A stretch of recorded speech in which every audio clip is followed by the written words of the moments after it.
नमस्कार, मैं संजय कुमार देवांगन, सहायक प्राध्यापक वाणिज्य, शासकीय दिग्विजय महाविद्यालय, राजनांदगांव से। आज मैं एक बार फिर आपके सामने हाजिर हूँ फेमा से संबंधित अपना दूसरा लेक्चर प्रस्तुत करने के लिए। तो मैं पहले लेक्चर में एमकॉम के अनिवार्य प्रश्न पत्र बिजनेस लॉ के चतुर्थ इकाई से संबंधित अपना लेक्चर प्रस्तुत कर रहा हूँ, जिसका टॉपिक है फेमा और जिसे हम कहते हैं विदेशी विनिमय प्रबंधन अधिनियम 2000। तो मैं अपने पहले भी लेक्चर में आपको इस फेमा के अधिनियम के बारे में बताया था, इसकी शुरुआत कैसे हुई थी, इसमें कौन कौन से हमको पारिभाषिक शब्दावलियाँ सुनने को मिलता है, ये सब। और आपको निश्चित ही मेरे पहले वीडियो से ये मालूम होगा कि इसकी शुरुआत 1 जून 2000 से पूरे भारत में लागू हुआ था। और आज मैं आपको बताने जा रहा हूँ कि फेमा के उद्देश्य क्या हैं, इसकी उद्देश्य इसको निर्मित क्यों की गई थी, इस अधिनियम को लागू क्यों किया गया था। तो आइए हम देखते हैं इस फेमा के बारे में। तो फेमा के उद्देश्यों में सबसे पहले हम देखते हैं भारत में विदेशी पूंजी की प्रविष्टि का नियमन करना। तो भारत में विदेशी पूंजी की प्रविष्टि का नियमन करने का मतलब आप जानते हैं कि भारत में विदेशों से जो भी पूंजी हमारे भारत में आती है तो वो किस प्रकार से आएगी, उसके लिए क्या नियमावली होगी, वो ये अधिनियम जो है वो परिभाषित करता है कि विदेशी पूंजी यहाँ तक कितने प्रतिशत तक हमारी अर्थव्यवस्था में दाखिल हो सकती है, कितना यहाँ पे इन्वेस्टमेंट हो सकता है, उसके बारे में ये जो अधिनियम है हमको बताता है। और उसी का नियमन करने के लिए, उसी के लिए नियम बनाने के लिए इस फेमा अधिनियम को लागू किया गया है। फिर दूसरा है भारत में विदेशियों को रोजगार का नियमन करना। भारत में विदेशियों को रोजगार का नियमन करना कहने का मतलब ये है कि जो विदेशी लोग हैं वो हमारे देश में भी अपनी संस्था, अपनी कंपनी खोल सकते हैं, अपना एक रोजगार स्थापित कर सकते हैं, जिससे हमारे देश के लोगों को रोजगार भी मिलता है। तो हमारे यहाँ कुल मिला के हम ये कह सकते हैं कि वो इन्वेस्टमेंट करते हैं। तो उस इन्वेस्टमेंट का भी नियम क्या होगी, उससे संबंधित प्रावधान क्या होगा, वो इस अधिनियम में दिया गया है। और यही इस अधिनियम का उद्देश्य है कि विदेशों से होने वाले लेन देन एवं सौदों का लेखा कैसे होगा, उसका नियंत्रण कैसे होगा, ये अधिनियम उसी को पूरा करती है। तीसरा है विदेशी विनिमय के क्रय विक्रय पर नियंत्रण रखना। विदेशी विनिमय के क्रय विक्रय पर नियंत्रण रखना कहने का मतलब ये है कि विदेशी विनिमय हम तभी कहते हैं जब हमारे देश में बनी हुई वस्तुएं या सेवाओं या पूंजी को हम विदेशों में ले जाएं, और विदेशों में बनी हुई वस्तुओं, सेवाओं या पूंजी को हम हमारे भारत में ले आएं, तब हम कहेंगे कि विदेशी विनिमय का क्रय विक्रय हो रहा है। तो इसको नियंत्रित करने के उद्देश्य से इस अधिनियम का निर्माण किया गया है। आइए अब देखते हैं हम चौथा उद्देश्य, विदेशी विनिमय दर में स्थिरता लाना। विदेशी विनिमय दर में स्थिरता लाना कहने का मतलब ये है कि हम जैसे विदेशों से आयात निर्यात करते हैं, वस्तुओं का लेन देन करते हैं, सेवाओं का लेन देन करते हैं, तो हमेशा ये ध्यान रखना चाहिए कि निर्यात कम ना हो जाए और आयात ज़्यादा ना हो जाए। ऐसे में हमारे देश की जो मुद्रा है वो विदेशों में चली जाएगी और विदेशी मुद्रा हमारे देश में कम हो जाएगी। तो इसमें बैलेंस बनाए रखना बहुत जरूरी है, इसमें संतुलन बनाए रखना बहुत जरूरी है, तभी कोई देश जो है वो अच्छे से विकास कर सकता है, उसकी अर्थव्यवस्था मजबूत हो सकती है। तो इसको स्थिर रखने के लिए भी इस अधिनियम को लागू किया गया है। अब हम देखते हैं पांचवा, विदेशों से एवं विदेशों को होने वाले भुगतानों का नियमन करना। तो विदेशों को होने वाले एवं विदेशों से लिखा है। इसका मतलब ये है कि भुगतान हम भी प्राप्त कर सकते हैं और भुगतान विदेशी व्यक्ति भी प्राप्त कर सकता है। तो ये सभी दशाओं में और इन सभी दशाओं को नियंत्रित करने के उद्देश्य से ही इसको बनाया गया है, इस अधिनियम को लागू किया गया है, ताकि एक देश में कितना भुगतान हो रहा है, कितना भुगतान प्राप्त कर रहे हैं, इसका पूरा लेखा जोखा जो है वो इस अधिनियम के अंतर्गत रखी जाती है।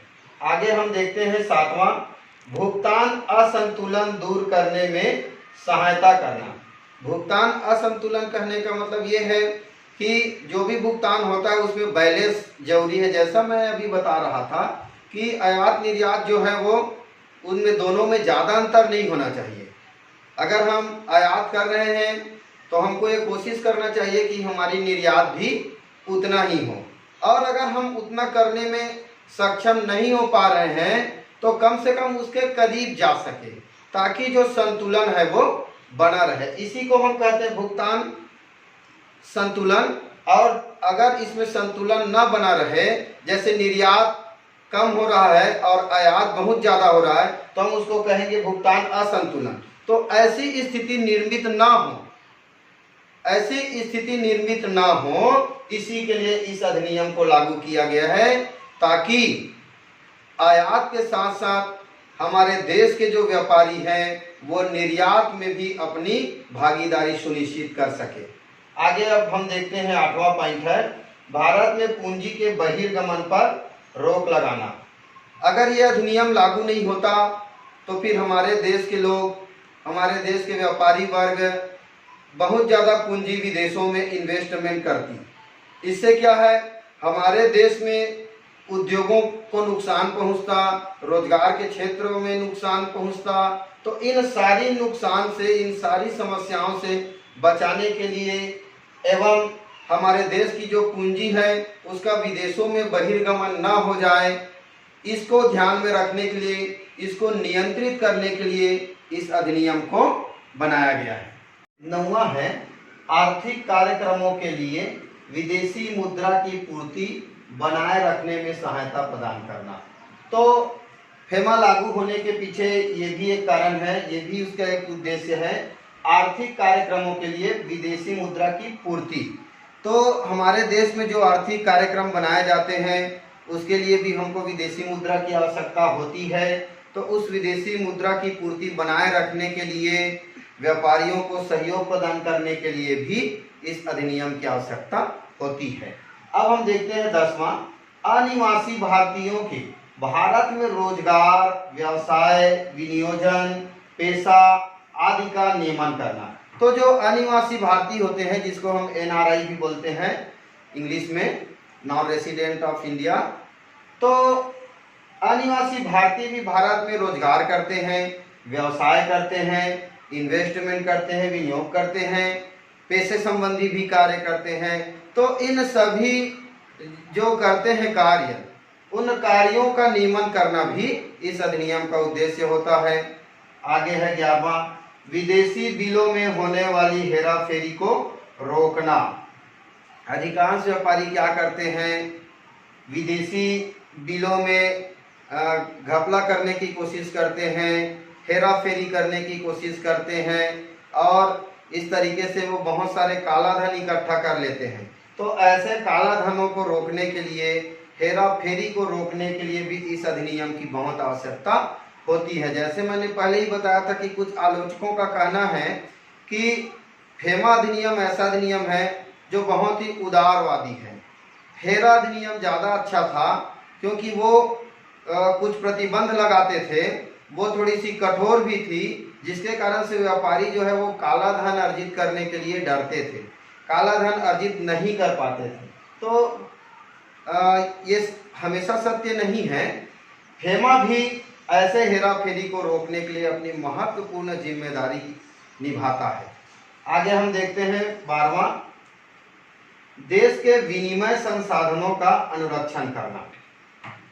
अगर ऐसा कोई अधिनियम ना हो तो फिर कई व्यापारी लोग विनिमय संसाधनों का अनुरक्षण ही नहीं करेंगे, मतलब उसका दुरुपयोग करेंगे। विनिमय संसाधन मतलब हम अपने देश की जो संसाधन है उसको हम विदेशों में ले जाते हैं, या हम वहाँ के संसाधनों को भी आवश्यकता पड़ने पर अपने उपयोग में लाते हैं।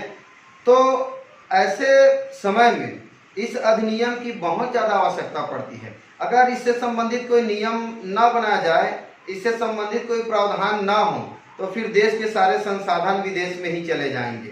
मतलब अपने लालच के लिए लोग अपने देश को बेचने के लिए भी तैयार हो सकते हैं। तो इसके लिए जरूरी है कि हमारे देश में जो विनिमय संसाधन है उसका अनुरक्षण किया जा सके, उसकी रक्षा किया जा सके। अब हम देखते हैं 13वां पॉइंट है विदेशी व्यापार को प्रोत्साहन देना। तो अभी तक जैसे मैं कहते आ रहा हूं कि ये जो फेमा अधिनियम है वो काफ़ी हद तक विदेशी विनिमय, विदेशी लेन देन इसको नियंत्रित करने का कार्य करती है। नियंत्रित करने का मतलब ये कदापि नहीं है कि वो व्यापारियों को रोकती टोकती है। इसका मतलब, इसका उद्देश्य केवल यही है कि विदेशी व्यापार जो है वो और सुगम हो सके, ताकि लोग जो है वो अच्छे से व्यापार कर सके और एक देश की जो वस्तुएं हैं वो दूसरे देश में जा सके, दूसरे देशों की वस्तुओं को हम अपने देश में ला सके, और इस प्रकार से जो विदेशी व्यापार है वो सुगमता पूर्वक चलता रहे। ये भी इस अधिनियम का उद्देश्य है। समय समय पर पूरा सहयोग इस अधिनियम के माध्यम से किया जाता है ताकि विदेशी व्यापार में कोई भी परेशानी ना हो। आगे अब हम देखते हैं 14वां पॉइंट है देश की आवश्यकताओं के अनुकूल विदेशी विनिमय में संशोधन सुझाना। कोई भी अधिनियम का जब भी निर्माण होता है तो जरूरी नहीं है कि वो स्थायी तौर पर हमेशा बना रहेगा। समय समय पर उसमें संशोधन करने की आवश्यकता होती है। तो ये अधिनियम जो है वो समय समय पर निरीक्षण करती है, जांच करती है कि कहीं पर कोई व्यापारी को कोई दिक्कत तो नहीं हो रही है, या अधिनियम में कोई ऐसे प्रतिबंध तो नहीं है जिससे हमारे व्यापार को नुकसान हो रहा है। तो अगर किसी भी प्रकार की कोई समस्याएं नजर आती है तो उन समस्याओं को दूर करने के विकल्प यही अधिनियम जो है वो तलाशते रहती है, और अगर आवश्यकता पड़े तो उस संशोधन के लिए, उसमें संशोधन के लिए सुझाव भी प्रस्तुत करती है। तो ओवरऑल हम देखते हैं तो हमारा जो ये अधिनियम है वो विदेशी व्यापार को विकसित करने के लिए, सुदृढ़ करने के लिए, मजबूत करने के लिए एवं हमारी अर्थव्यवस्था को बनाए रखने के लिए, बढ़ाने के लिए बहुत ही जरूरत है, बहुत जरूरी है ये।